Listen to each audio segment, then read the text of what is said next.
Hoje chama-se Algumas Noções Topológicas. Ele diz respeito aos tipos de conjuntos que vão surgir como domínios de funções contínuas. Que a topologia é uma parte da matemática que estuda, de um modo geral, a noção de função contínua. De um modo geral, significa dizer funções definidas em conjuntos bastante gerais, que não são necessariamente subconjuntos da reta, nem do plano, nem do espaço, e tomam valores também em conjuntos bastante gerais, que são chamados espaços topológicos. Então, para estudar, mesmo para funções reais de uma variável, para estudar as propriedades dessa função, é preciso a gente ter claramente a ideia do domínio da função. Que propriedades tem o domínio da função? Principalmente o domínio. Então, nós vamos ver, por exemplo, que, quando chegarmos no capítulo de funções contínuas, que toda função contínua definida num conjunto que nós vamos chamar agora de conjuntos compactos, toda função contínua definida num conjunto compacto atinge o máximo e o mínimo. Quer dizer, existe um ponto do conjunto compacto no qual a função assume o maior valor e um ponto em que ele assume o menor valor. Por aí afora. Bom, então, nós vamos começar a estudar esses tipos de subconjuntos da reta. Primeiro são os conjuntos abertos.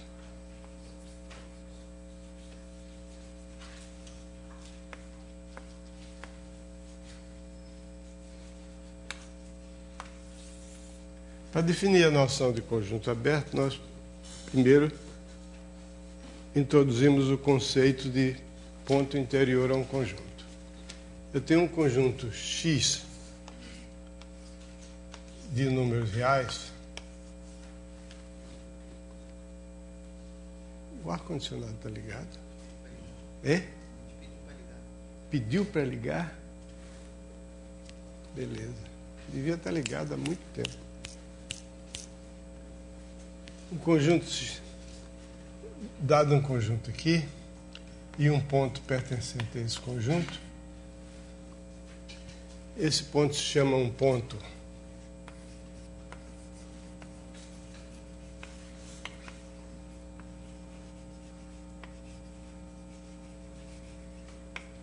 interior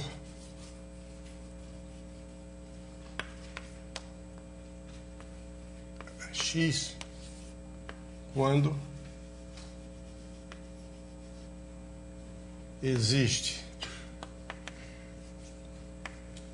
quando existe um intervalo aberto que contém A e está contido em X. Então a gente diz assim, existe um epsilon maior do que zero, tal que o intervalo A menos epsilon, A mais epsilon, está contido em X. Então, pictoricamente, você tem um conjunto X, que é um subconjunto da reta. Aqui você tem um ponto A pertencente a X. Ele se chama um ponto interior quando existe um intervalo com centro nele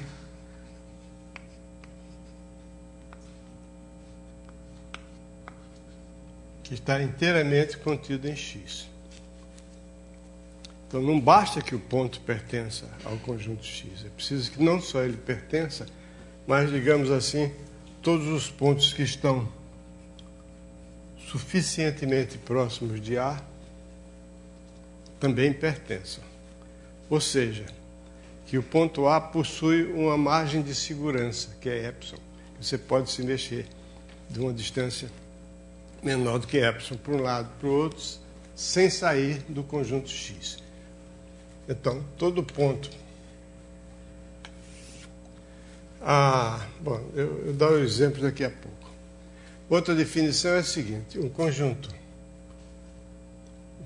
A da reta chama-se um conjunto aberto quando todo ponto de A é interior. Quer dizer, qualquer ponto pertencente a A é interior a A, evidentemente, fica subentendido. Então, isso aqui é um conjunto aberto. E um conjunto X contido em R. Se você tem um ponto A pertencente a X, diz que X chama-se uma vizinhança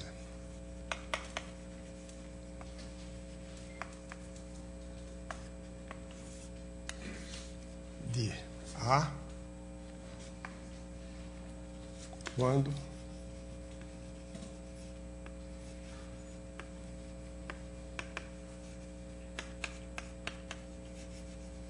existe um conjunto aberto tal que A pertence a esse conjunto aberto, que por sua vez está contido em X.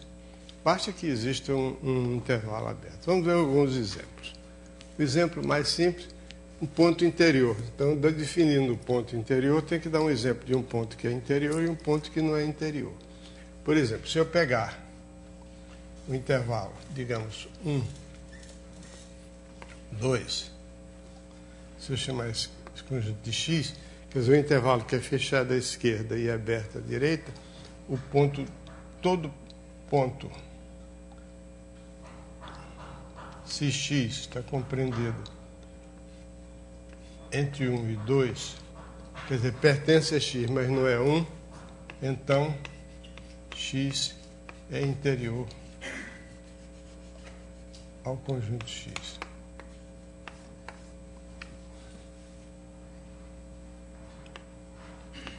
O ponto 1 não é interior a esse conjunto X. Porque esse número 1, nenhum intervalo com centro no ponto 1 pode estar contido no conjunto X. Qualquer intervalo que tenha centro no ponto 1 vai conter pontos que são números menores do que 1. De um modo geral, a gente chama de interior de um conjunto X o conjunto dos pontos da reta tais que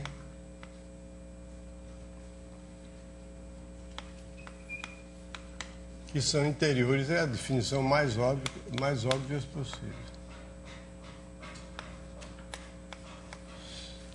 Então, esse é o interior de um conjunto. Então, o interior do intervalo 0, 1, 2, que eu tinha posto ali, fechado à esquerda e aberto à direita, é o intervalo 1, 2 aberto. Qualquer intervalo aberto é um conjunto aberto.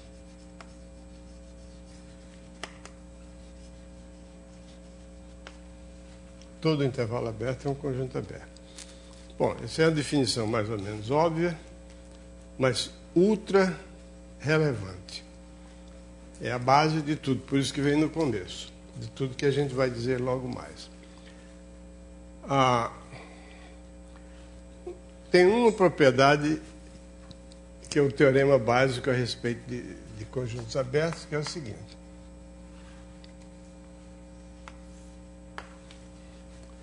Bom, uma observação que é imediata, o interior de um conjunto é o conjunto dos pontos que são interiores a X. O interior de X é aberto. Qualquer que seja o subconjunto X.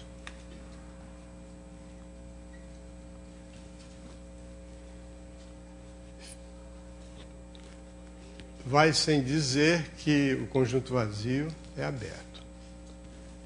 Porque não há como violar a condição de ser aberto. Um conjunto que não é aberto, não há como violar no caso do conjunto vazio.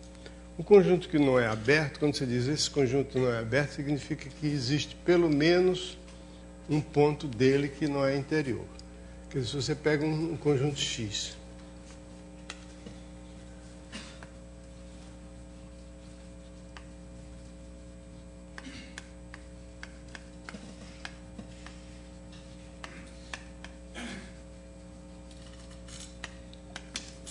que é que significa dizer que o conjunto X não é aberto? Significa afirmar que existe um X pertencente a X que não é interior a X. Quer dizer, um conjunto não aberto quando ele contém pelo menos um ponto que não é interior. Por exemplo, aquele intervalo que é fechado em 1 e aberto em 2 não é aberto porque o ponto 1 não é interior. Então, o conjunto vazio tem que ser aberto, porque para ele não ser aberto teria que existir algum elemento que não fosse interior a ele. Mas o conjunto vazio não possui elementos, então o conjunto vazio é aberto. Okay? Então, bom, o teorema básico é o seguinte. Primeiro, se A1 e A2 são abertos, então a reunião A1, reunião com A2 é um aberto. A reunião de dois abertos é um aberto. Daí resulta que a reunião de 3 é um aberto, porque a reunião de 3 é a reunião de 2 mais 1. Então, termina sendo a reunião de dois abertos.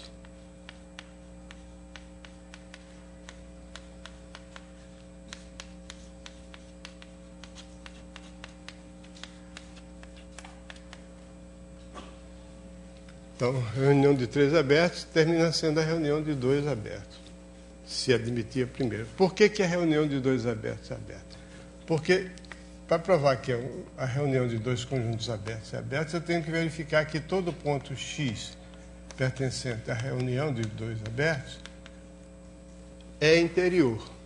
Se ele está na reunião, então ele está ou em A1 ou em A2.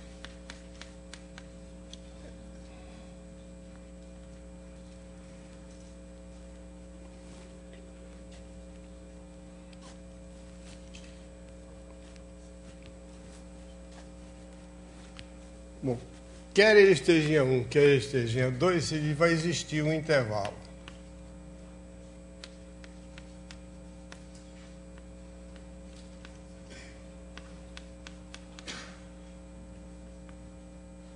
Esse intervalo contido, que vai estar contido em A1, por conseguinte, esse intervalo está contido em A1 está contido na reunião de A1 com A2.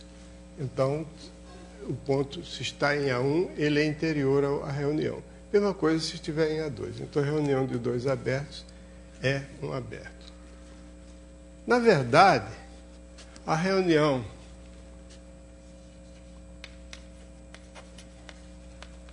se para cada lambda num certo conjunto de termos, a lambda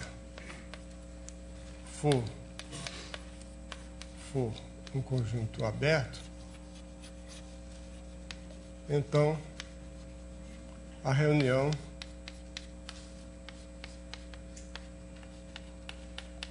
é um aberto. Porque é a mesma coisa. Se você tiver um ponto da reunião dos lambda, com todos os lambdas em L, não importa se a reunião é finita ou infinita, é numerável ou não é numerável, a reunião de abertos é sempre aberta. Porque se um ponto estiver em A, então significa que ele está em A lambda para algum lambda. Mas se ele está em A lambda é aberto por hipótese, então existe um intervalo com centro X contido em A lambda. Se esse intervalo está contido em A lambda, está contido na reunião, então a reunião é aberta. A segunda propriedade é se A1 e A2 contidos em R são abertos, então a interseção de A1 com A2 é um aberto. A interseção de dois conjuntos abertos é um conjunto aberto. Porque se um ponto, quer dizer, o ponto está na interseção, então ele está em A1 e está em A2. Ele estando em A1, então existe um intervalo x menos epsilon 1, x mais epsilon 1, o intervalo I1 contido no conjunto A1. Mas ele está também em A2. Então existe outro intervalo, I2, que é x menos epsilon 2, x mais epsilon 2, está contido em A2. Desses dois, um dos dois números, epsilon 1 ou epsilon 2, são números positivos. Um dos dois números é menor do que o outro, ou pelo menos não é maior do que o outro. Então, ou o intervalo I1 está contido no intervalo I2, ou o intervalo I2 está contido no intervalo I1. Seja qual for o caso, eu tomando o menor desses intervalos, seja ele I1, seja ele I2, o menor desses intervalos está contido no maior, consequentemente está contido em ambos, está contido em A1 e está contido em A2. Então a interseção de dois intervalos, de dois conjuntos abertos, é um conjunto aberto. Aí, daí resulta que se A1 e A2, e A3, etc., a N for um número finito de conjuntos abertos, a interseção é um conjunto aberto, a mesma coisa, porque dado um número finito de intervalos com centro em X, vai ter um deles que tem um raio, digamos, um comprimento menor do que todos os outros. Então, esse está contido em todos os outros. O que não é verdade é que a interseção não é verdade sempre, pode ser verdade em alguns casos.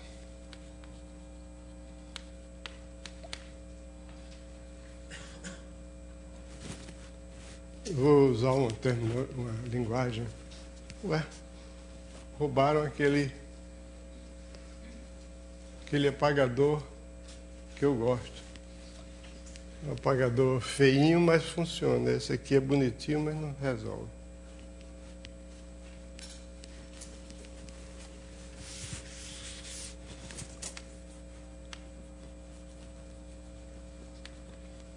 A interseção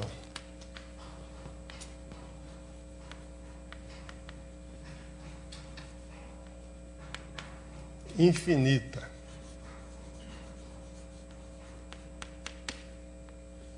de conjuntos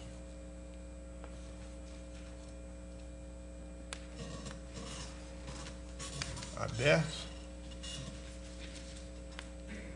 pode não ser um conjunto aberto. Uma família infinita significa que você tem, para cada lambda num conjunto infinito L, você tem um conjunto A lambda que você supõe que é aberto. Então, a interseção dos A lambdas é simplesmente o conjunto de todos os números que pertencem simultaneamente a todos os A lambdas. E um exemplo muito simples disso é você pega o intervalo 0,1 sobre n, você chama de IN esse intervalo.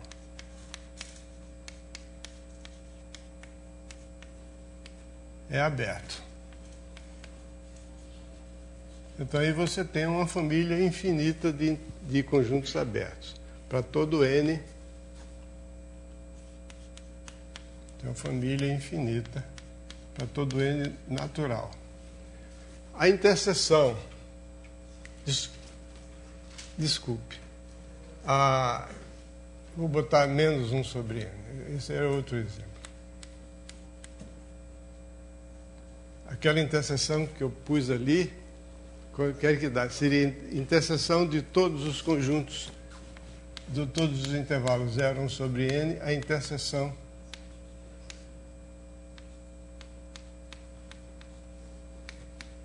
o que é isso? Vazio. Porque um ponto estaria na interseção se estivesse em todos esses intervalos. Se ele está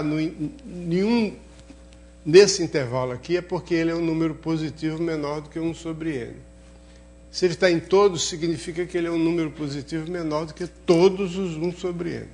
Isso não existe. Então é vazio. Essa é a interseção de uma família infinita de abertos, que por acaso é aberto. Mas se eu pegar, em vez de 1 sobre n, 0, 1 sobre n, eu pegar menos 1 sobre n até 1 sobre n, a interseção de todos esses intervalos, o que que dá? Espera aí. Desculpa.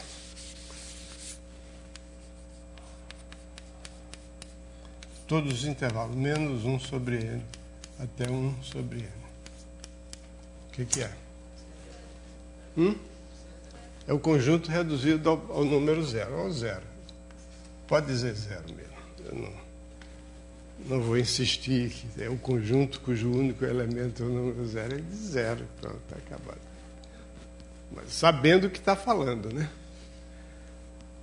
E que não é um conjunto aberto. Um conjunto, para ser aberto, ou ele é vazio, ou ele contém intervalos. Tem que conter intervalos. Um conjunto aberto que não é vazio, por exemplo, ele é não enumerável, porque ele contém intervalos. Todo ponto é interior, se ele não é vazio, ele tem pelo menos um ponto interior. Se tem um ponto interior, significa que tem um intervalo contido nele. Então, ele é um não enumerável. Então, a interseção de uma família infinita de conjuntos abertos pode não ser um aberto, como é o caso aqui. O conjunto reduzido ao único elemento 0 não é aberto. Muito bem.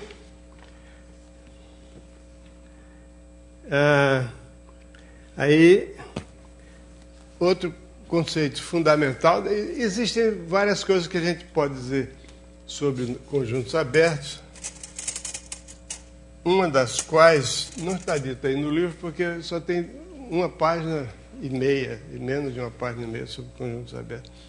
Uma delas é o seguinte: um subconjunto aberto da reta, ele é uma reunião de intervalos abertos disjuntos, porque você pega um ponto desse conjunto, ele está contido em algum intervalo aberto.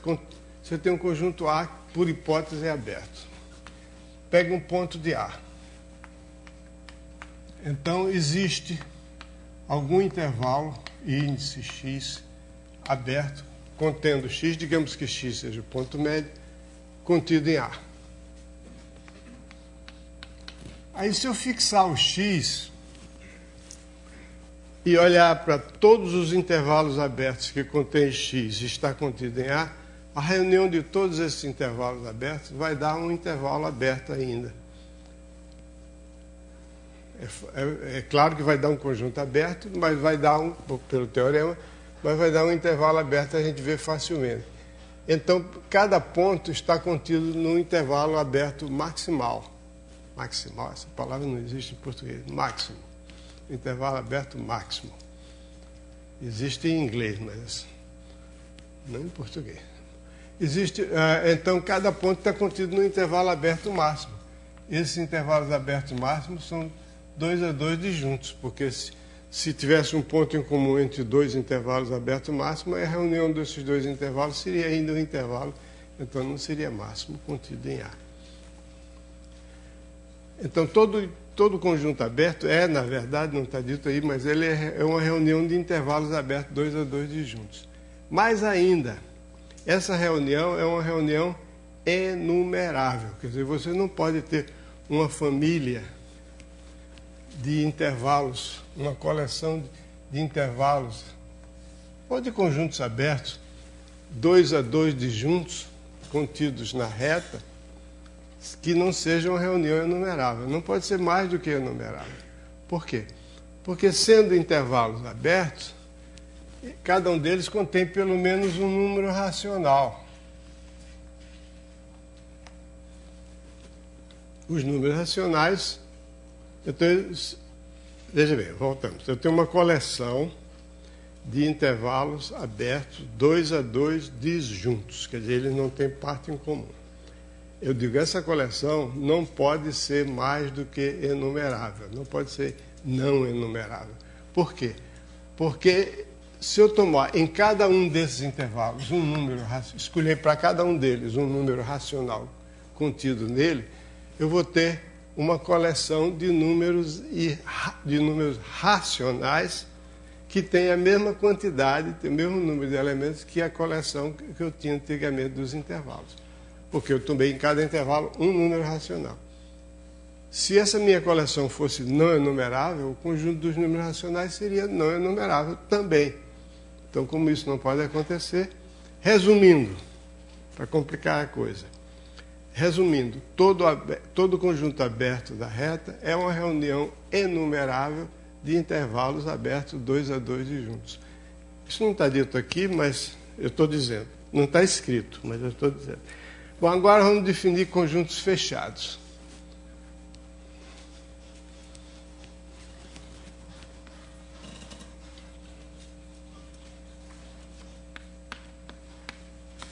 Não, não é. Conjunto fechado não é aquele que não é aberto, né? Quando a gente vai ensinar isso a primeira vez, todo mundo pensa assim, vocês são isso, vocês sabem disso, né? Conjunto fechado é aquele que não é aberto. Não é verdade. Tem conjuntos que não são fechados nem abertos. Eu costumo dizer, tem as portas abertas e portas fechadas, mas tem umas portas que não estão nem abertas nem fechadas. Então, entreabertas ou encostadas, mas não está fechado, mas também não está aberto. O que é um conjunto fechado? O conjunto fechado é o seguinte, a gente, para definir conjunto aberto, foi necessário ter a noção de ponto interior. Agora, para definir a noção de conjunto fechado, tem a noção de ponto aderente. Seja X um subconjunto da reta. Um ponto X da reta. Disse aderente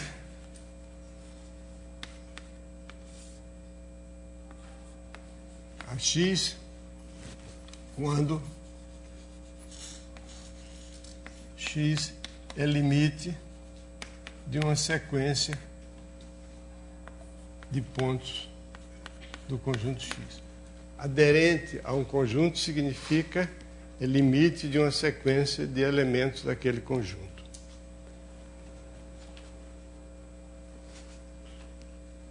Em particular, se X pertence ao conjunto, então X é o caso mais trivial, é aderente ao conjunto, porque eu tomo uma sequência de pontos todos iguais a X, converge para X. Então, X. Então, chama-se fecho de um conjunto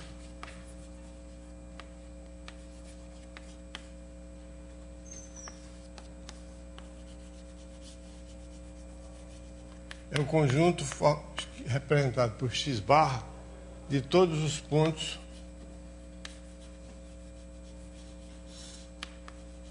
da reta que são aderentes a X. Quer dizer, todo ponto do conjunto X é aderente a esse conjunto, mas nem todo ponto aderente pertence ao conjunto. Por exemplo, se você pega o intervalo aberto AB, A sistema de X, o intervalo AB, então A é aderente a X e B também é aderente a X, ou seja, que A pertence ao feixe de X e B pertence ao feixe de X, mas não pertence a X. Por quê? Porque A é limite de uma sequência de pontos da forma A mais 1 sobre N. Se você tomar um N maior do que N maior do que 1 sobre B menos A, então A mais 1 sobre N pertence ao intervalo. Desde que eu tome N maior do que 1 sobre B menos A, 1 sobre N menor do que B menos A mais 1 sobre N pertence ao intervalo, e essa sequência converge para o ponto A. Então, A é um limite de uma sequência de pontos que pertencem ao conjunto X. Analogamente, o B é limite de uma sequência de pontos pertencentes ao conjunto X, de modo que A e B são pontos aderentes a X, ou seja, pertencem ao conjunto X. Então, a gente definiu ponto aderente a um conjunto e fecho de um conjunto. O fecho de um conjunto é formado por todos os pontos aderentes a X. Vamos ver mais um exemplo. O fecho do conjunto dos números reais, do conjunto dos números racionais é o conjunto dos números reais. Está claro isso? Quer dizer, todo número real é limite de uma sequência de números racionais. Isso porque todo intervalo de números reais contém números racionais e números irracionais. Então, qualquer número, se você pegar um número racional, é claro que ele é limite dele, de uma sequência formada por termos iguais a ele próprio. Se você pegar um número irracional, você pega um número irracional x, você pega qualquer intervalo x menos 1 sobre n, x mais 1 sobre n, dentro desse intervalo tem sempre um número racional Rn. Porque todo intervalo não degenerado contém pontos racionais e números irracionais. Então, todo número, seja ele racional ou irracional, é um limite, é limite de uma sequência de números racionais, ok? Por conseguinte, o fecho do conjunto dos números racionais é o conjunto de todos os números reais.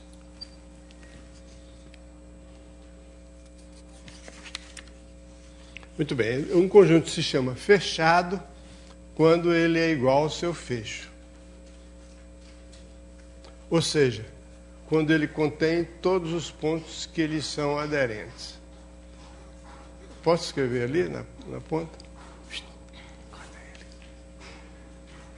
Posso escrever ali? Pode, obrigado. Então, conjunto fechado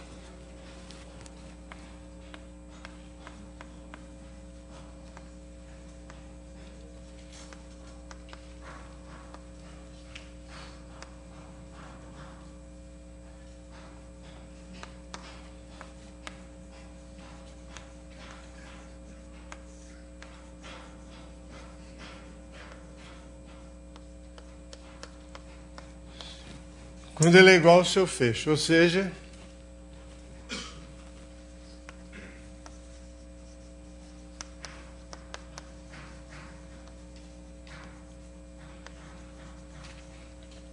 quando contém todos os pontos aderentes.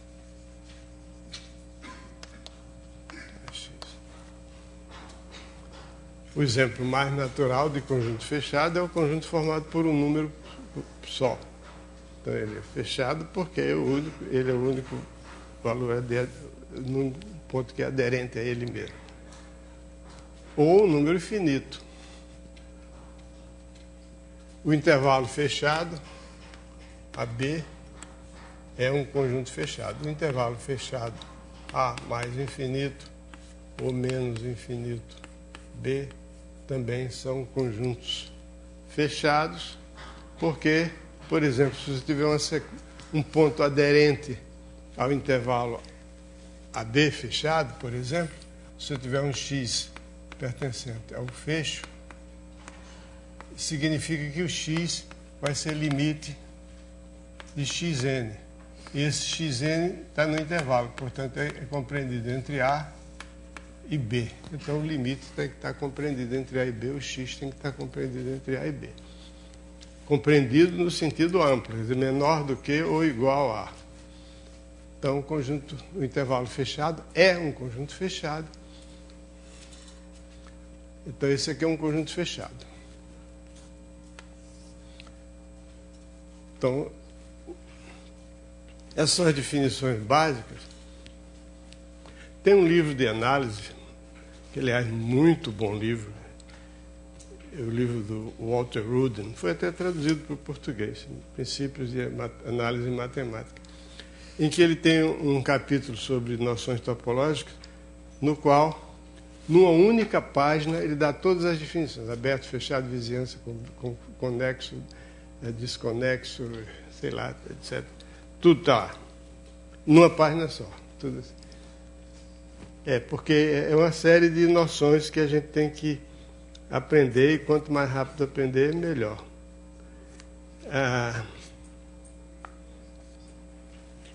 Vamos ver um teoreminha aqui.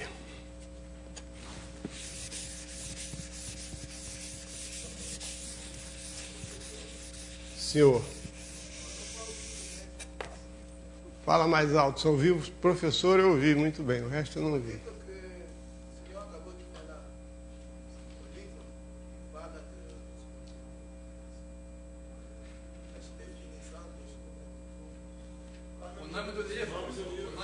Eu disse.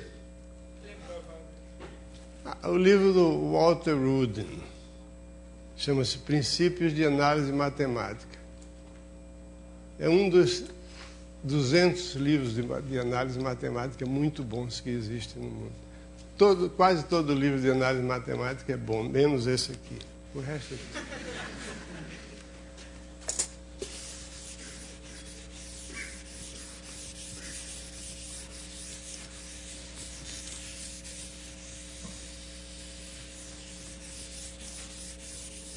Olha, vocês riram porque vocês estavam pensando que eu estava sendo modesto. Mas acontece o seguinte, que a negação de bom não é ruim, não. A negação de bom significa não é bom, então é ótimo, é excelente, é extraordinário. Tá? Bom, ruim é o contrário de bom, não é negação. Espera aí, deixa eu terminar de bater aí que eu ouço.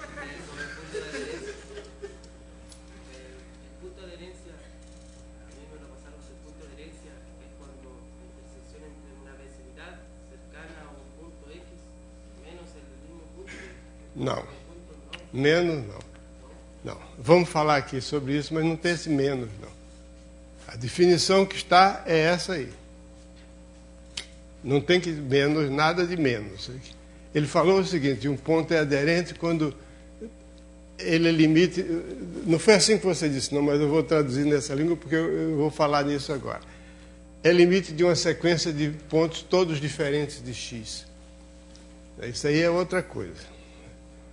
Isso aí chama-se ponto de acumulação. É outra coisa, não é ponto aderente. Ponto aderente é o seguinte, o teorema diz o seguinte,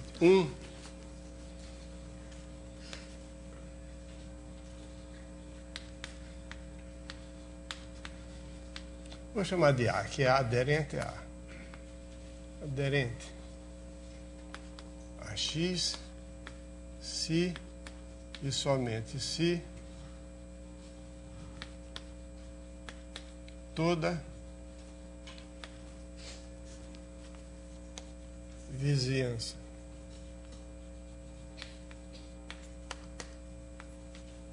de A contém ponto de X. Ponto X pode ser o próprio A. Não está excluído, não. Daí resulta, em particular, que A, todo A pertencente a X é aderente a X. Então, o que é uma vizinhança de X? Eu já defini, mas talvez vocês não tenham prestado atenção. Vizinhança de A. Uma vizinhança de A é um conjunto que contém um intervalo que contém A. Por que isso é outra definição diferente? Porque eu não quero me restringir. Eu poderia dizer uma vizinhança de A é simplesmente um intervalo que contém A no seu interior. Quer dizer, um intervalo aberto contendo A. Mas isso aí não é muito bom. Na prática, a gente deve mexer com outras coisas que são maiores. Tudo que contém uma vizinhança é ainda uma vizinhança. Na linguagem comum não é verdade. Né? Por exemplo, o Jardim Botânico é uma vizinhança do INPA. O Rio de Janeiro é uma vizinhança do INPA também. Mas aí já fica esquisito. Né? Mas em matemática é isso. Tudo que contém uma vizinhança é uma vizinhança. Basta que contenha todos os pontos que estão suficientemente próximos de A. Ok? Uma vizinhança significa um conjunto que contém um aberto que contém A. Se for um aberto contendo A, aí a gente diz uma vizinhança aberta. Bom, olha para essa afirmação, na verdade são duas afirmações. É se e somente se. Quer dizer, se aderente a X,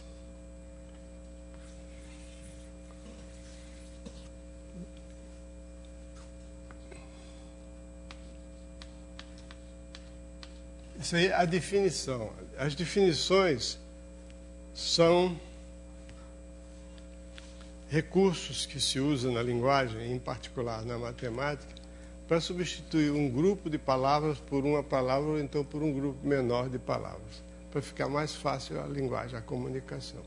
Em vez de dizer um ponto aderente a X, eu digo um ponto pertencente ao feixe de X, e escrevo A pertencente ao feixe X. Quer dizer exatamente a mesma coisa.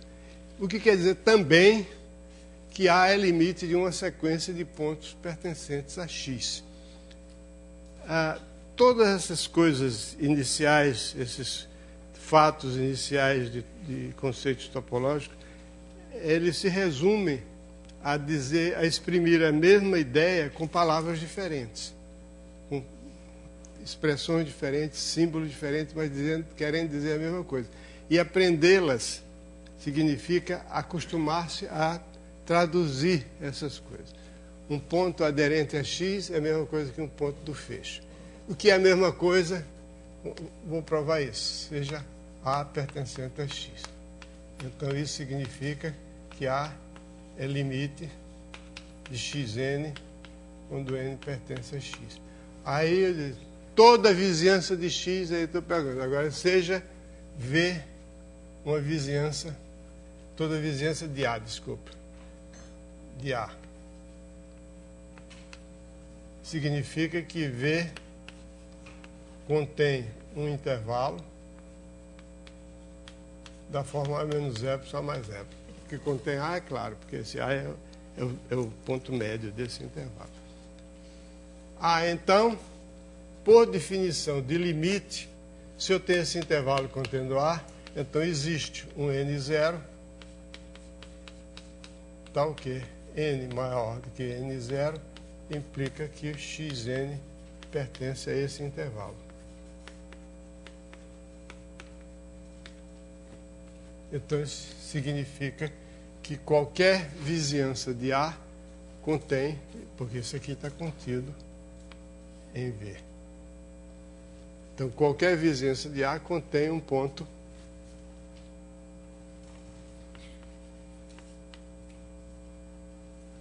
eu esqueci de escrever aqui, né? Que Xn pertencente a X. Então, se o ponto A é aderente, significa que qualquer vizinhança dele contém pontos do conjunto, porque qualquer vizinhança, ele é limite de uma sequência de pontos do conjunto, qualquer vizinhança dele contém os pontos dessa sequência, todos eles que tenham um índice suficientemente grande. E vale a recíproca. A recíproca é a seguinte: se toda vizinhança de A contém pontos de X, então A é aderente a X. Por quê? Se toda a vizinhança de A contém elementos do conjunto X, então A é aderente a X. O que quer dizer isso? Se toda a vizinhança do ponto A contém pontos de X, então A é limite de uma sequência de X. Porque se toda a vizinhança contém um ponto, então eu vou escolher algumas vizinhanças. Vou pegar as vizinhanças que são simplesmente os intervalos da forma A menos 1 sobre N, A mais 1 sobre N. Qualquer um desses pontos, desses intervalos, é uma vizinhança de A. Logo, contém algum ponto de X. Eu escolho entre os pontos de X que estão aqui, escolho um, chamo de Xn.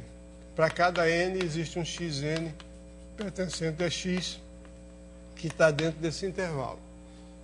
Então, A é limite dessa sequência.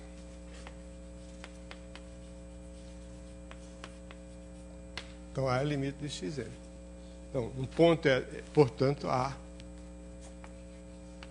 é aderente a X. Então, um ponto é aderente a X se somente se toda a vizinhança desse ponto contém elementos de X. Repito, todas essas coisas que nós vamos dizer, quase todas, pelo menos o comecinho aqui, consiste em aprender a dizer, a expressar a mesma ideia com palavras diferentes, de formas equivalentes. Okay? Um corolário aqui. O fecho de qualquer conjunto é um conjunto fechado. Aí já é um pouquinho, vai um passinho além de traduzir a mesma ideia em palavras diferentes. Diga. Hein?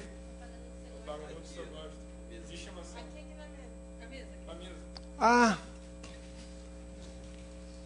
Apareceu agora, né? Por que vocês não notaram? Tanta gente, ninguém viu isso. Porque eu estava de costas, né? A maior parte do tempo. Isso prova que isso é um defeito grande do professor. Ficar de costas para a turma e de frente para o quadro. Obrigado a vocês. Bom, a corolário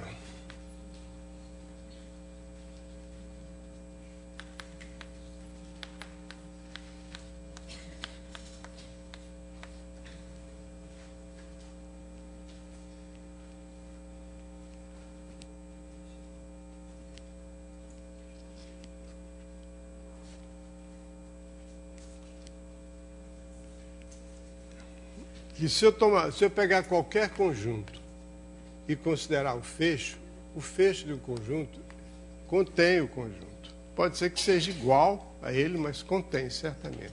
Todo conjunto está contido no seu fecho.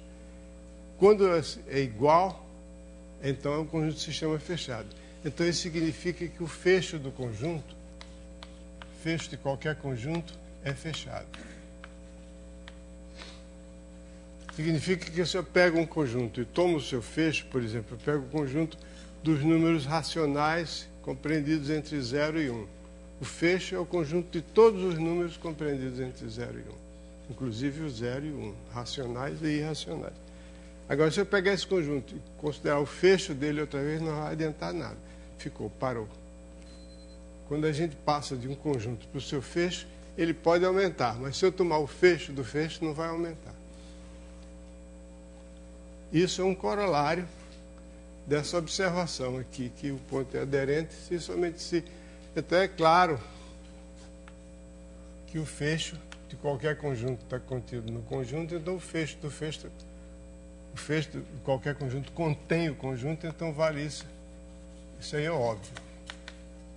Agora eu quero provar que isso está...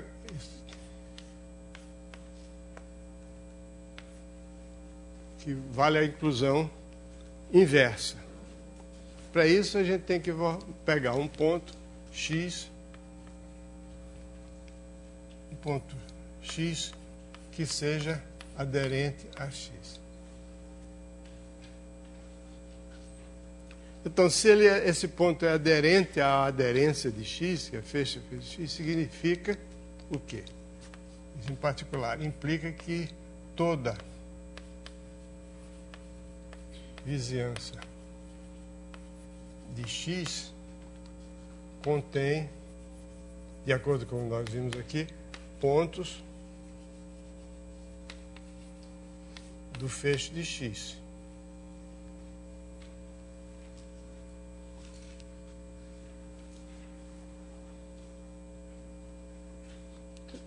Então eu tenho x, é uma pena a gente não está no plano, está na reta, as figuras ficam mais difíceis de enxergar. Senão eu fazia uma figurinha aqui, eu faria o seguinte: você tem um x, pega uma vizinhança, tem pontos de x maiúsculos, mas você pega um ponto de x maiúsculo, isso aqui também é uma vizinhança dele, então contém pontos de x. Bom, mas vamos lá. Só tem uma dimensão, acabou. Toda vizinhança de x contém pontos do x barra. Mas essa, se você, então, seja V uma vizinhança de x. Existe um x barra, pertence ao x barra, contido em V. Tá certo? É isso que estou apenas repetindo o que está dito aqui. Toda vizinhança contém de x, então qualquer vizinhança contém um ponto que está em x barra. Então, mas esse V é uma vizinhança de x.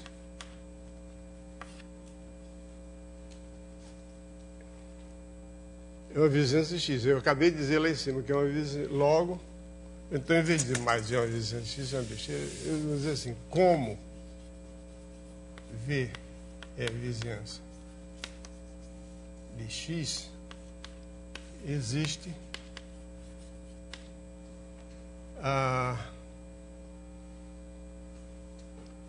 de x barra, desculpe.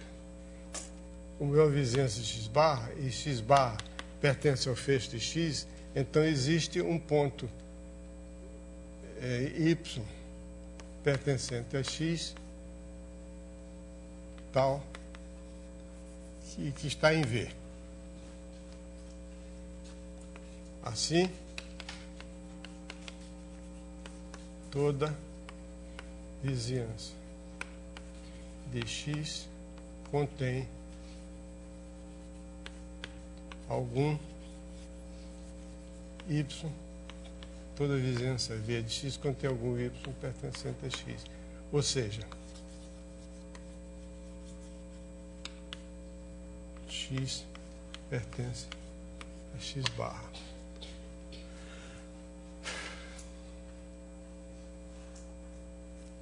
Ok? Pelo silêncio sepulcral que eu estou escutando, eu acho que não fui bastante convincente. Vou repetir. Veja bem. O que eu quero provar é isso aqui. Isso aqui é uma igualdade entre dois conjuntos. Uma igualdade entre dois conjuntos significa duas inclusões. A está contido em B e B está contido em A. Essa parte aqui, essa inclusão aqui é óbvia. Então, resta mostrar isso, que esse conjunto aqui está contido nesse. Então, eu pego um ponto nesse e vou mostrar que esse ponto que eu supus aqui, que ele está, a minha conclusão é que ele está no outro conjunto.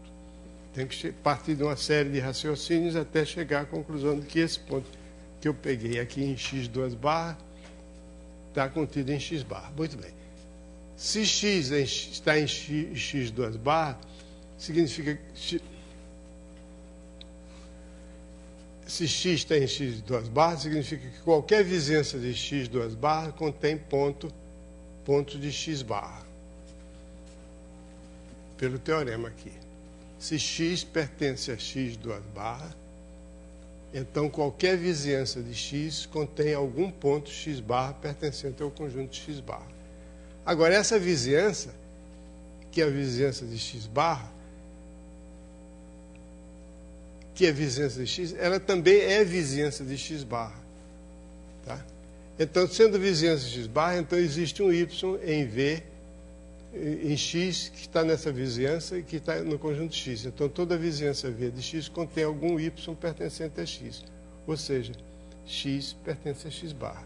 Quer dizer, toda vizinhança de x contém algum y pertencente a x. Toda vizinhança de x contém algum y pertencente a x maiúsculo, então x é um ponto aderente a x maiúsculo. Então, isso quer dizer que o conjunto fechado, o fecho de qualquer conjunto é um conjunto fechado. Diga. Hein? Culpar? Ocupar a definição?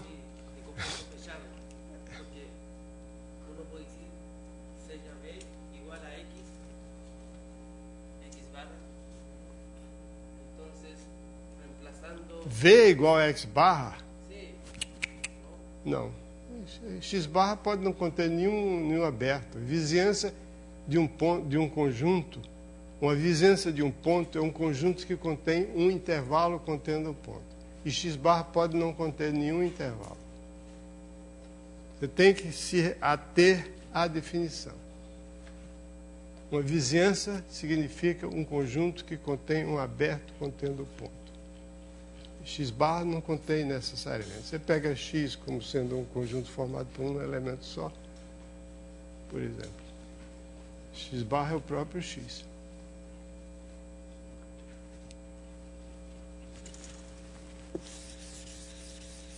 Vamos ver à frente. Diga. Fale alto.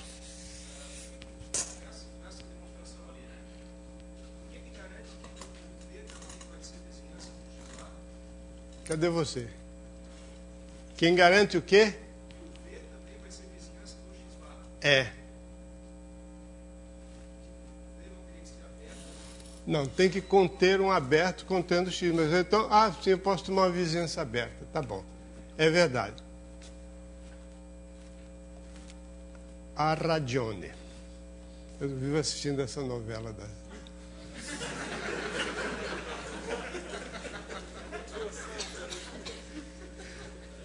É que eu tenho uma sogra italiana e uma mulher que é filha de pai e mãe italiano. E meu avô era italiano. Tem razão. Se vê eu tomar uma vizinhança aberta, aí garante muito bem.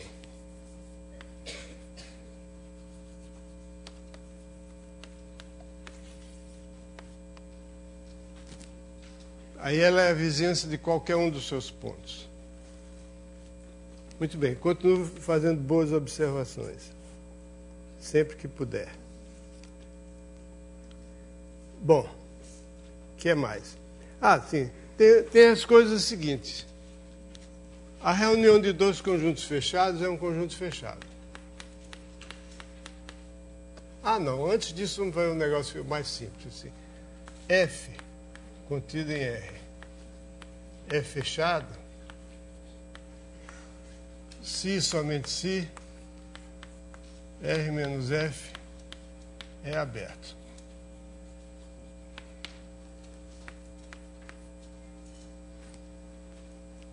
Então, os fechados não são aqueles que não são abertos. Os fechados são aqueles conjuntos cujo complementar é aberto. Se F é fechado, R menos F é aberto pelo seguinte: se você pegar um ponto A, seja F fechado. Para provar que R menos F é aberto, eu pego um ponto de R menos R e quero provar que esse ponto é um ponto interior. Então A não pertence ao conjunto fechado F. Se ele não pertence ao conjunto fechado F, significa que ele não é aderente a F. Porque o conjunto fechado é formado por todos os pontos aderentes. Quer dizer, se um ponto não está em F, não é aderente, porque F é fechado. Se ele não é aderente, então existe uma vizinhança dele que não contém pontos de F. Se essa vizinhança não contém pontos de F, essa vizinhança está contida no complementar de F. Ou seja, essa vizinhança está contida em R menos F. Ok? Se A pertence a R menos F, então A não é aderente a F. Logo, existe uma vizinhança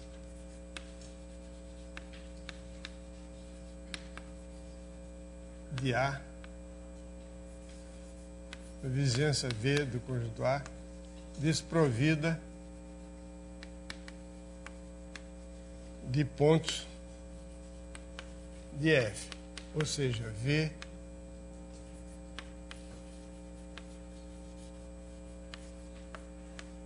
está contido em R menos F.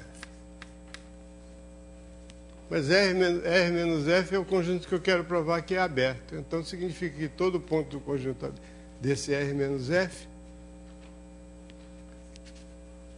tem uma vizinhança contida em R menos F. Logo, R menos F é aberto. Okay? Complementar de um fechado é aberto. A recíproca se prova do mesmo jeito. Se R menos F é aberto, então F é fechado, porque se eu pegar um ponto de F, como é que é?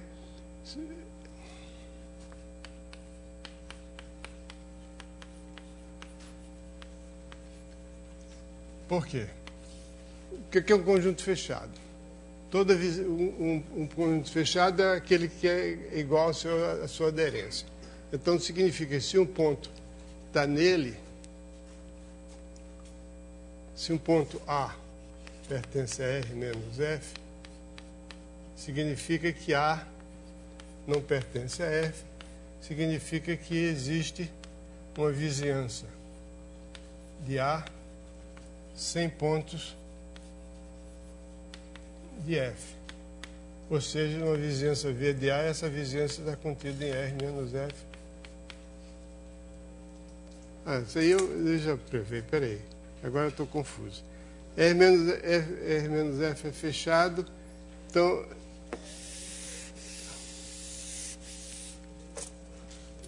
se R menos F é fechado, eu quero provar que A é aberto. Que F é... Não. R menos F é aberto. Se R menos F é aberto... bom. Desculpe, estou pensando no final. Eu tenho pensado que dar esse capítulo todo numa aula, estou vendo que não vai dar. Bom, suponho, hipótese agora é a seguinte. Hipótese, para não confundir. Seja R menos F aberto. Ok? Hipótese é essa. Hipótese, então, tem que botar F. Ou seja, a hipótese é que R menos F é aberto. Eu quero provar que F é fechado.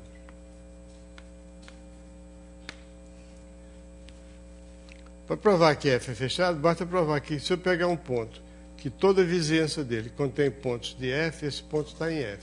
Se esse ponto é aderente a F, ele está em F. Mas se toda a vizinhança está em F, significa que esse ponto não está em Rn menos F. Porque se esse ponto estivesse em Rn menos F, provar que seja A tal que toda vizinhança de A contém pontos de F. Ok? Ou seja, há um ponto aderente a F. Quero provar que ele está em F. Bom, se toda vizinhança que tem pertence a F, então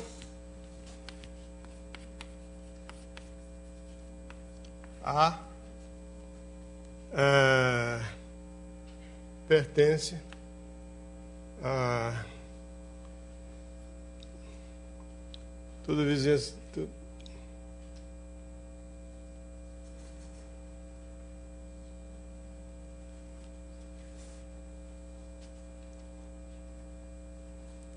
pertence a F.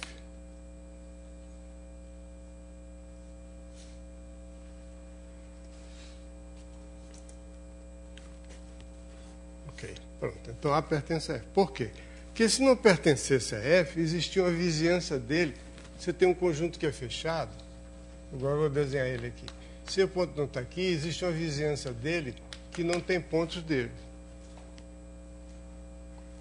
Ok? Então ele pertence necessariamente a F. Logo, F é fechado.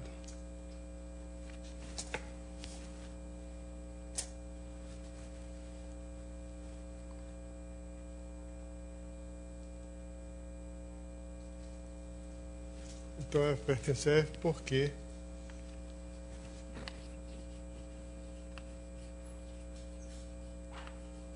do contrário, agora eu vou escrever com mais detalhes. Como R menos F é aberto, existiria... Não dá para escrever ali.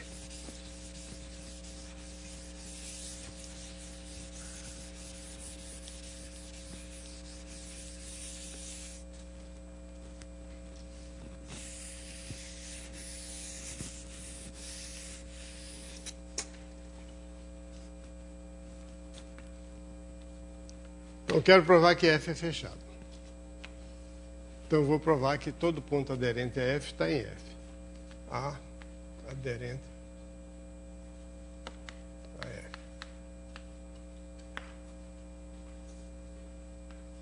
Se A pertencentes a R menos F, haveria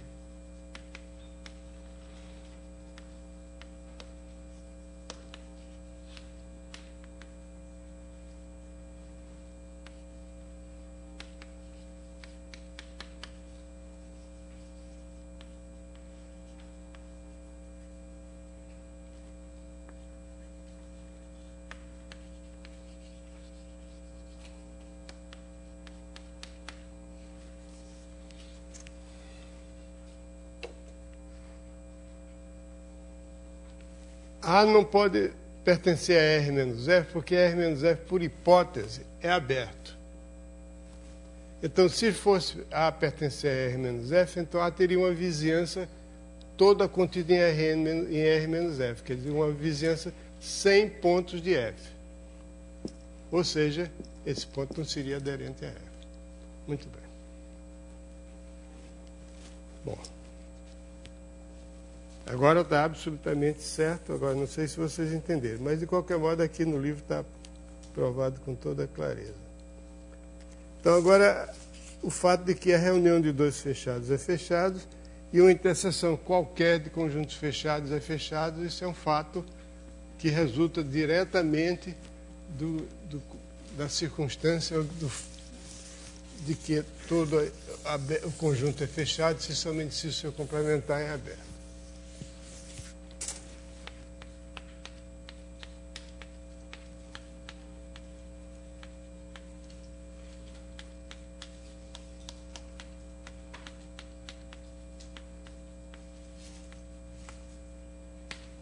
A reunião de dois conjuntos fechados é um conjunto fechado.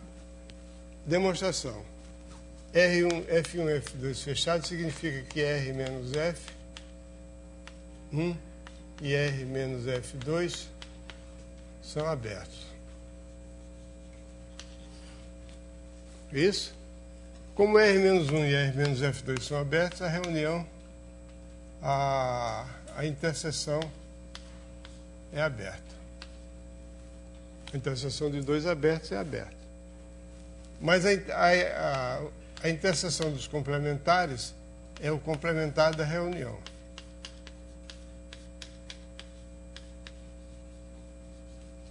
Isso significa que F1 reunido com F2 é fechado.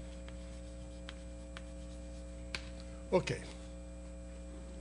Então, a reunião de 2 fechados é fechada, a reunião de 3 fechados é fechada, etc. Mas a reunião de um número infinito de fechados pode não ser fechada. Porque se é uma reunião qualquer de fechados fosse fechado, todo conjunto era fechado. Porque todo conjunto é a reunião dos seus pontos. Como existem conjuntos que não são fechados, existem reuniões de conjuntos fechados que não são fechados, que os pontos são conjuntos fechados. Todo conjunto é a reunião dos seus pontos. Seus pontos são conjuntos fechados. Então, não é verdade que a reunião infinita de fechados seja fechada sempre. Pode ser fechada, claro. Existem conjuntos fechados. E agora, se cada f lambda, onde lambda varia em L, é fechada,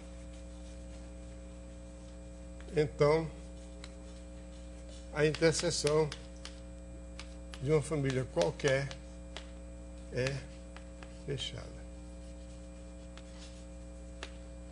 É porque cada f lambda é fechado, então se o complementar é aberto, a reunião dos complementares é aberta e o complementar da reunião é a reunião dos... A interseção dos complementares é o complementar da reunião. Então, isso aí é a mesma coisa, sai diretamente do fato de que a reunião de abertos é aberta. Então, isso aqui... Agora, a coisa começa a ficar mais interessante. Essa parte inicial é meio de aprender a linguagem, basicamente. Agora nós vamos começar a raciocinar mais um pouco matematicamente. Vamos definir um conceito relevante, que é o conceito de cisão de um conjunto.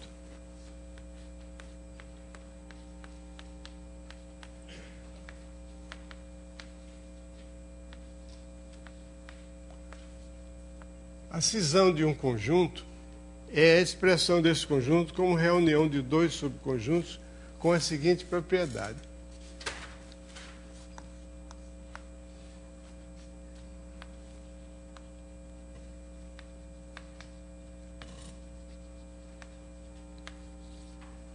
Isso aqui chama-se uma cisão de X quando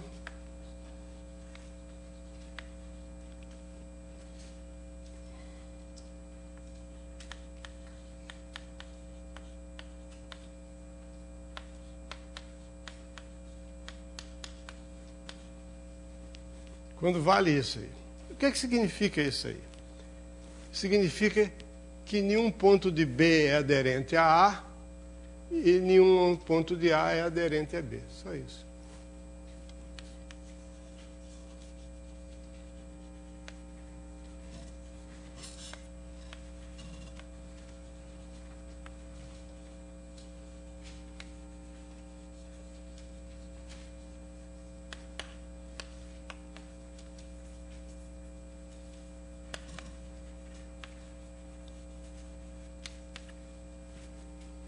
Quer dizer, nenhum ponto de um desses conjuntos é aderente ao outro conjunto. E se você tem, por exemplo, pega 2 intervalos.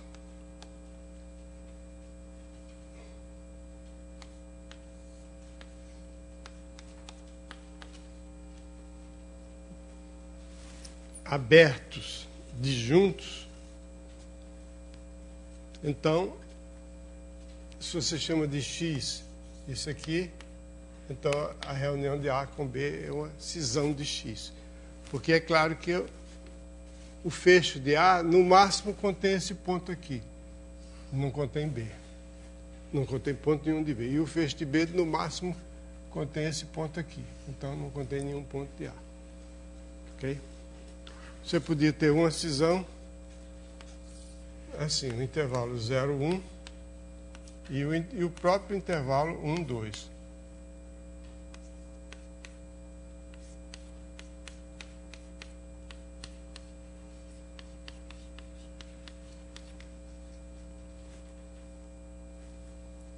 Isso é uma cisão. Isso é uma cisão porque o fecho do intervalo aberto 0,1 contém no máximo... Contém no máximo, não é. O fecho do intervalo aberto 0,1 é o intervalo fechado 0,1. E o fecho do intervalo aberto 1,2 é o intervalo fechado 1,2. E é claro que o intervalo fechado 0,1 não contém nenhum ponto do intervalo aberto 1,2. Porque o 1 não está no intervalo aberto 1,2. Então, isso aí é uma cisão. Okay? Se você escrever, por exemplo, a reta menos o zero é igual ao intervalo menos infinito zero reunido com o intervalo zero mais infinito. Isso é uma cisão. Já se você escrever, por exemplo, o intervalo 1, 2, como sendo a reunião do intervalo 1, 3, por exemplo, 1, 2, reunido com 2, 3, isso aqui não é uma cisão. Porque, embora os dois sejam disjuntos, é claro, quando você tem uma cisão, os dois conjuntos A e B são disjuntos, mas eles são mais do que disjuntos. Nenhum deles contém um ponto qualquer que seja aderente ao outro. Isso aqui não é a cisão, porque 2 é aderente. Esse aqui é A, o ponto 2 pertence ao A e é aderente ao conjunto B. A, interseção B, é o 2. Então não é uma cisão. Ok? Muito bem. Uma cisão se chama trivial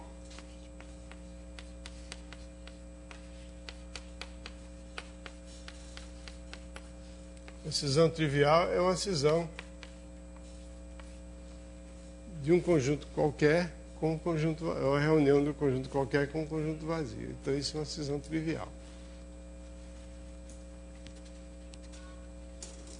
Então agora tem um teoreminha aí que é um teorema que vai se tornar útil no futuro. No momento todos esses teoremas que nós vamos ver aqui nos deixam com a sensação de insegurança no seguinte sentido: para que é que eu vou usar isso? Para que é que serve isso?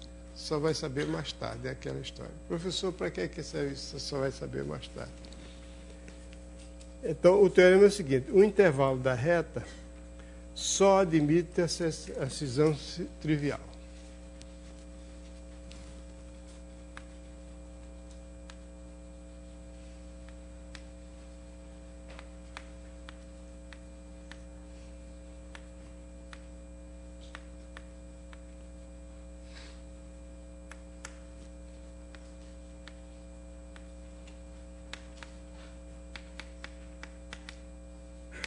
Significa o seguinte: se você tem um intervalo I, seja ele aberto, fechado, limitado ou ilimitado, você não pode escrever o intervalo como reunião de dois conjuntos tais que nenhum desses conjuntos contém pontos aderentes ao outro. Então o intervalo da reta só admite uma cisão trivial. Mais tarde, não, isso está dizendo que todo intervalo da reta é conexo, o que mais tarde significa, no curso de análise no RN, quando a gente for estudar a topologia do subconjunto do plano, do espaço a 3 dimensões, ou mais do espaço a n dimensões, existe a noção de conjunto conexo. O conjunto conexo é aquele que não pode ser escrito como reunião de dois conjuntos, não pode admitir cisão não trivial, não pode separar ele em dois pedaços. A primeira pessoa que chamou a atenção para essa noção de conjunto conexo, nesse sentido, foi um matemático francês chamado Camille Jordan, que chamava conjuntos de um só pedaço. Depois, um matemático americano, Veblen, definiu o conceito de conjunto conexo em geral, que é o que se usa até hoje. O intervalo da reta só admite a decisão trivial. Esse fato, que é um fato enunciado em termos negativos, ele tem uma interpretação positiva. Quer dizer o seguinte: escrever um intervalo como reunião, de dois conjuntos disjuntos, um deles existe um ponto de um deles que é aderente ao outro, existe um ponto de um deles que é aderente ao outro. Então você tem existência de pontos que você pode utilizar isso em certas demonstrações. Bom, o intervalo só admite. Então suponha que você tenha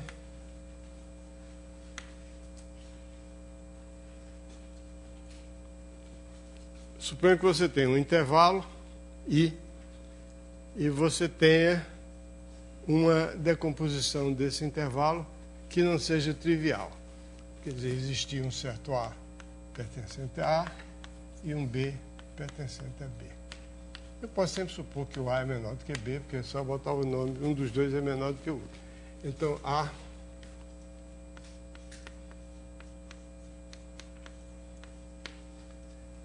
Então, suponha que eu escrevo o intervalo, decomponho o intervalo como reunião de duas partes, A e B, disjuntas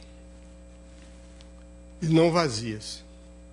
Então, afirmo o seguinte, que isso aqui, algum desses conjuntos contém um ponto aderente ao outro. Então, isso não é uma cisão.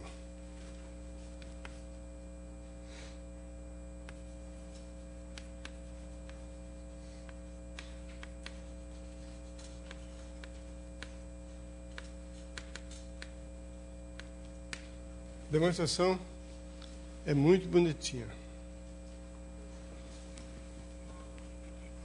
Eu tomo A pertencente a A e um B pertencente a B. Vamos supor que a cisão, que a decomposição não é trivial. Se fosse uma cisão, seria uma cisão não trivial. Então, não é uma cisão. Então, olhe para o intervalo AB. Intervalo fechado AB está contido em I. Claro, porque esse I é um intervalo, tem um A pertence a I, o B pertence a I, o intervalo AB está contido em I. Aí o que é que eu faço? Eu pego o intervalo AB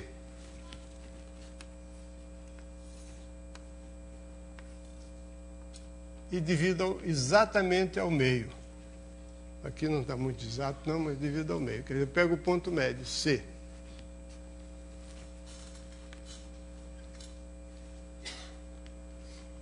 Então, esse intervalo AB, estando contido em I, o C pertence a I.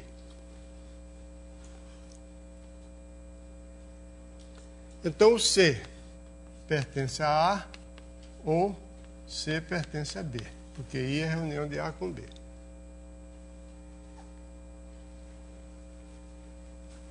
Então, eu tomo o intervalo AC,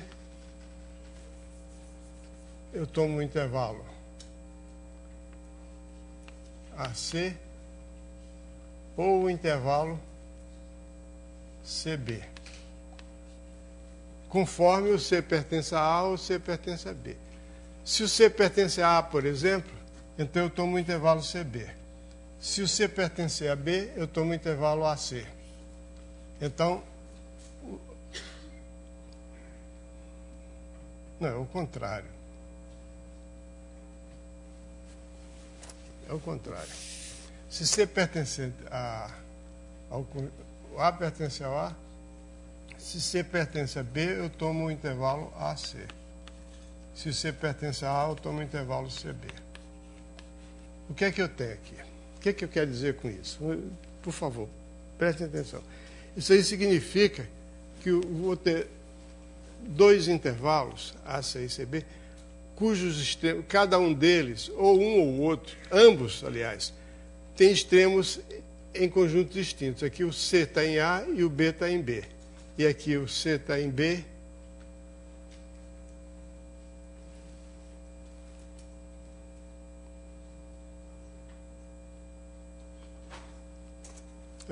eu estava certo antes. Eu quero formar dois intervalos de tal modo que eles tenham extremidades pertencentes a conjuntos distintos, ou A ou a B. Se o C pertencente a A, eu tomo o intervalo CB. Então, esse é um intervalo que tem uma extremidade em A e outra extremidade em B. Se o C pertencer a B, eu perco o intervalo AC. São intervalos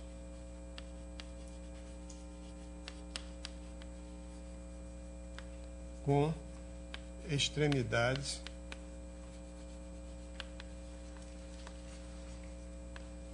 em diferentes conjuntos A ou B, ok? Então, A pertence ao conjunto A e B pertence ao conjunto B. Eu pego um intervalo, pego o ponto C, que é o ponto médio. Ou C está em A ou C está em B, porque C está em I. Se C estiver em A, eu pego o intervalo CB. Esse aí vai ser um intervalo que vai ter uma extremidade em A e outra extremidade em B. Se o C estiver em B, eu pego o intervalo AC, o intervalo que tem uma extremidade em A e outra extremidade em B. Até que enfim. Ok? Então, agora eu tenho dois intervalos de comprimento metade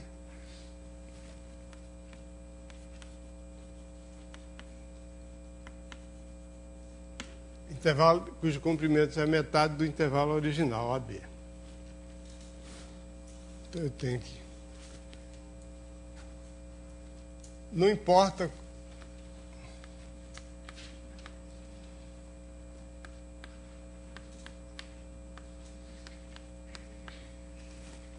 Digamos que o C está em A, então isso aqui eu vou chamar isso aqui de I1.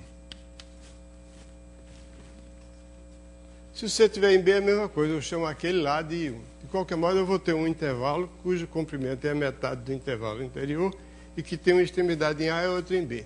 Aí faço a mesma coisa aqui. Por exemplo, digamos que esse aqui é o intervalo que eu escolhi, porque o C está em A e o B eu escolhi, não, tem que ficar determinado pela situação. Então, esse intervalo aqui, eu tomo o ponto médio. Aí eu vou ter um intervalo dividido em duas partes.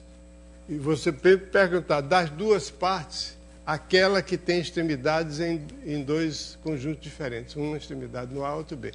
Eu tomo, conforme o D esteja em A ou em B, se tiver em B, eu pego essa parte aqui. Se tiver em A, eu pego a parte de lá. Então, eu vou ter um intervalo de 2. Então, eu vou ter uma sequência de intervalos encaixados. Cada um mede a metade da medida do anterior. E com a seguinte propriedade. Todos esses intervalos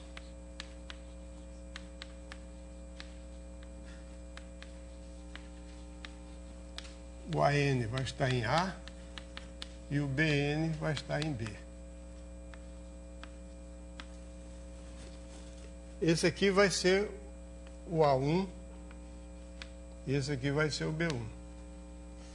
Esse aqui vai ser o A2, esse aqui vai ser o B2. O que eu escolher vai ser AB, A1, B2, B2. Não importa que lado estiver. A primeira extremidade é N e a segunda é BN. Então, vou ter essa sequência de intervalos encaixados.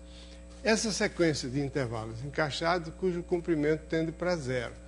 Então, pelo teorema dos intervalos encaixados, princípio dos intervalos encaixados, que caracteriza, é uma das maneiras de caracterizar a completeza do conjunto dos números reais, existe um número alfa pertencente a todos os AN BN. Então, esse alfa vai ser limite dos ANs. E vai ser também o limite dos BNs. Como os ANs pertencem ao conjunto A, então esse alfa é aderente a A.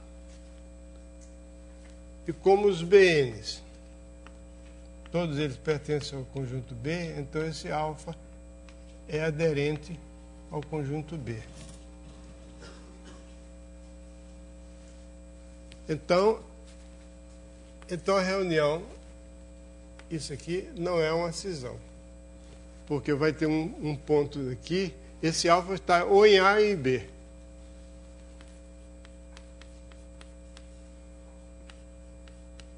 Por quê? Porque o alfa, naturalmente, pertencente a todos os AN, ele está dentro daquele intervalo inicial a B.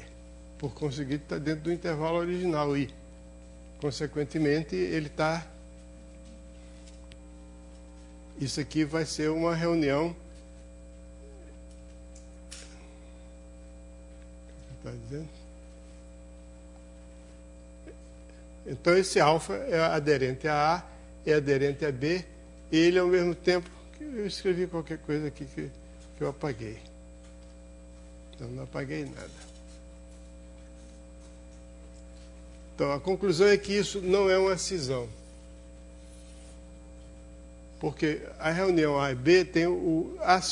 desculpa, está aqui. Olha. Ou o alfa pertence a A, ou o alfa pertence a B. Se o alfa pertence a A, ele pertence a A e é aderente a B. Se ele pertence a B, ele pertence a B e é aderente a A, então isso não é uma cisão. Eu acho essa prova muito bonitinha.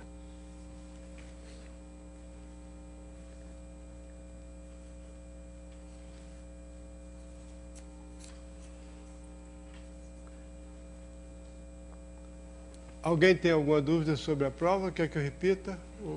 Ou só vai piorar? Entendeu? Você. Eu estava perguntando de camisa vermelha. Entendeu? Você tem alguma objeção? Não. As pessoas que costumam apresentar objeções, por favor. Querem que eu repita? Não. Ou sim? Alguém quer que eu repita? Bom, então todo mundo entendeu o que é uma cisão e que não é possível fazer uma cisão não trivial de um intervalo.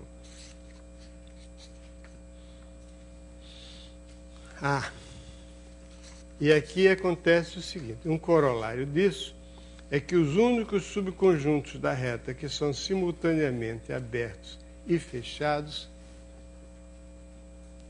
são o vazio e R são os únicos subconjuntos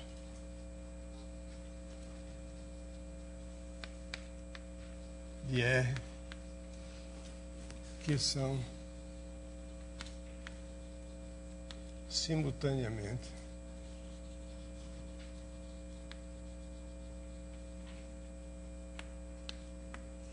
abertos e fechados.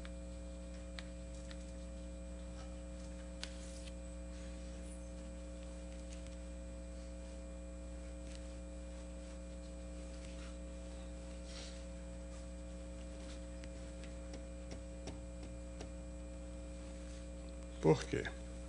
Porque se tivesse um conjunto qualquer que fosse aberto e fechado, se você tivesse um A que fosse aberto e fechado ao mesmo tempo,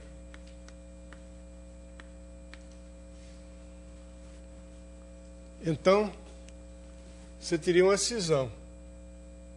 Ou melhor, você teria uma expressão de R com A. Isso.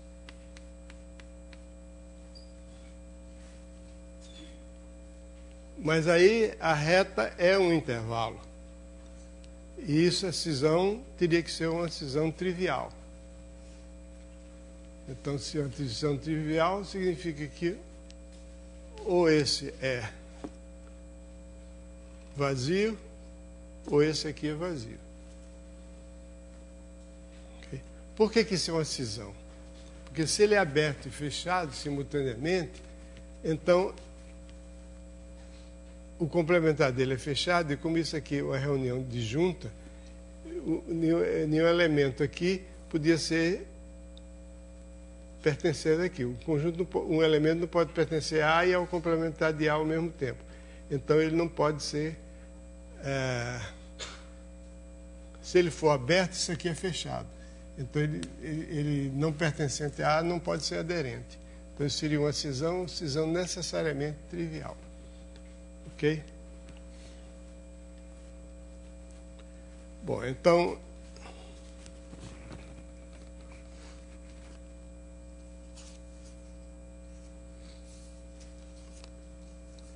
eu vou pular esse parágrafo que fala em pontos de acumulação, que não é tão importante assim, mas vamos falar nisso mais adiante, logo em seguida.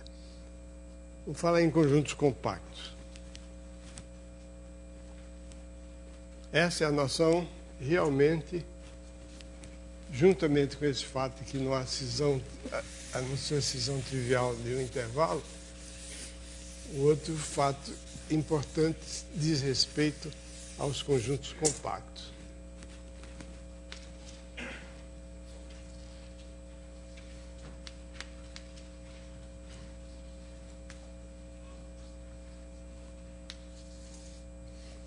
O que é um conjunto compacto?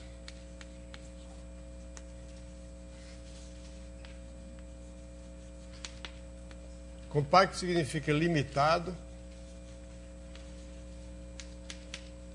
e fechado. Por exemplo, o intervalo compacto é um conjunto, um intervalo limitado e fechado é um conjunto compacto. O intervalo 1, 2, 0, 1, incluindo o 0 e o 1, é um conjunto compacto. Tem que ser limitado e fechado. Isso aqui é um conjunto compacto. Então, a primeira coisa, uma observação bem simples a respeito de conjuntos compactos é o seguinte: X é compacto se somente se toda sequência de pontos de X possui uma subsequência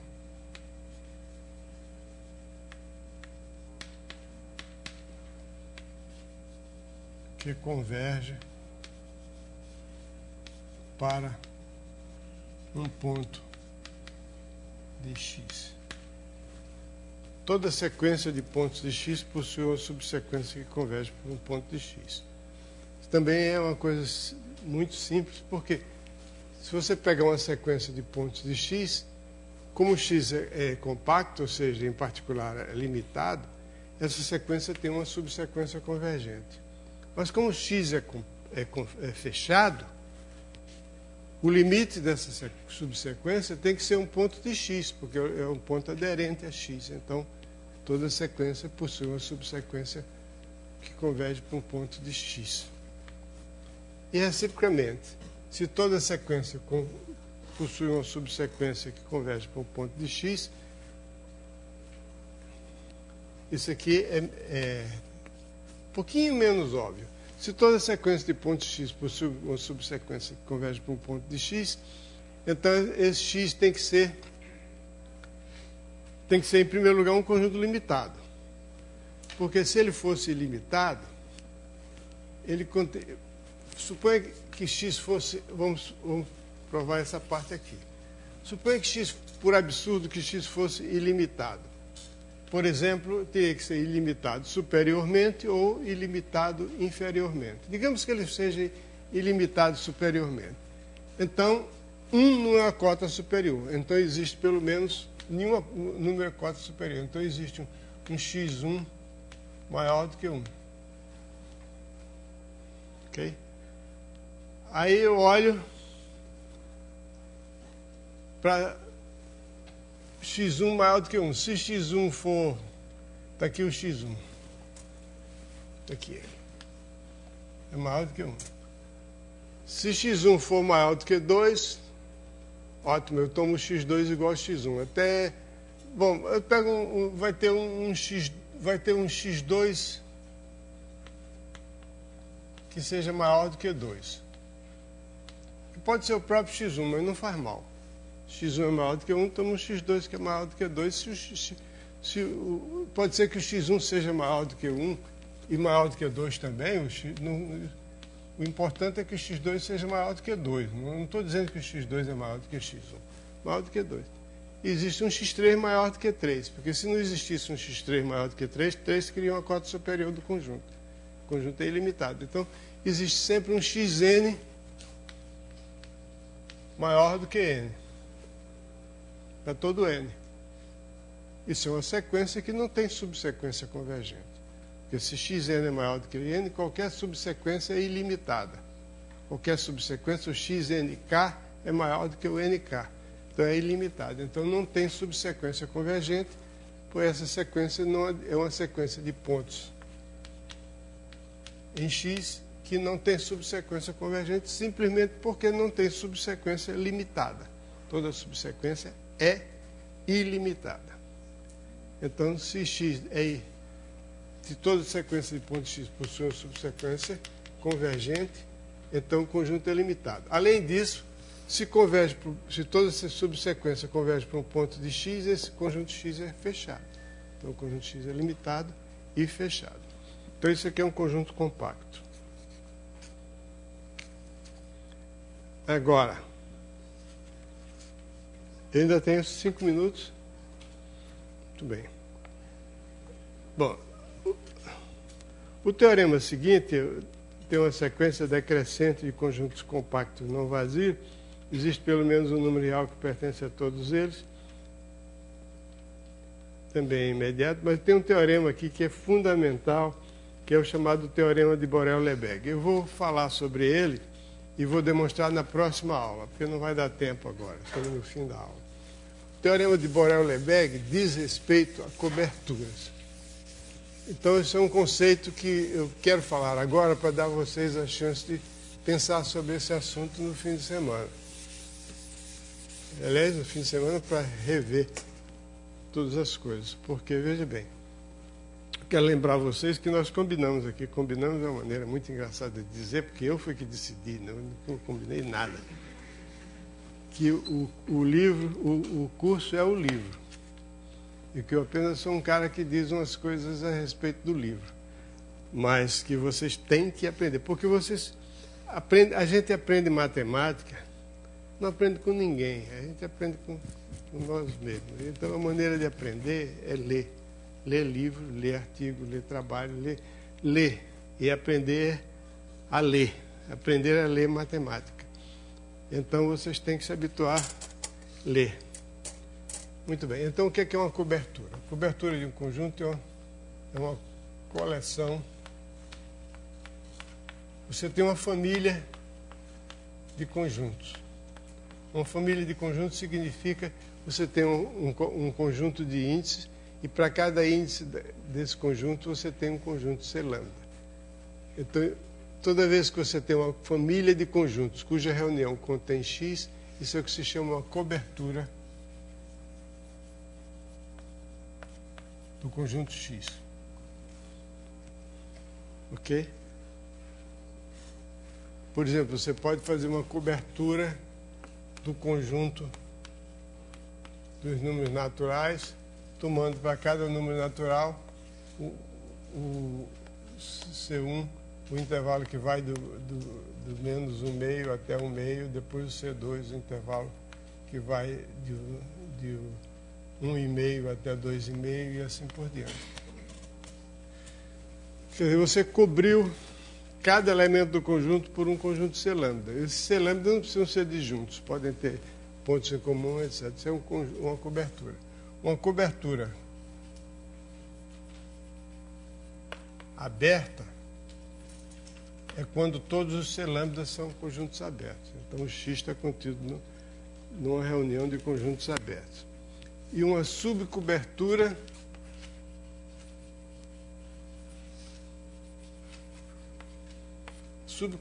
significa que você toma um subconjunto L' de L e considera um C', C lambda', onde lambda' pertence a L', de tal modo que a união do C lambda' ainda contém X. Então, isso aqui é uma subcobertura.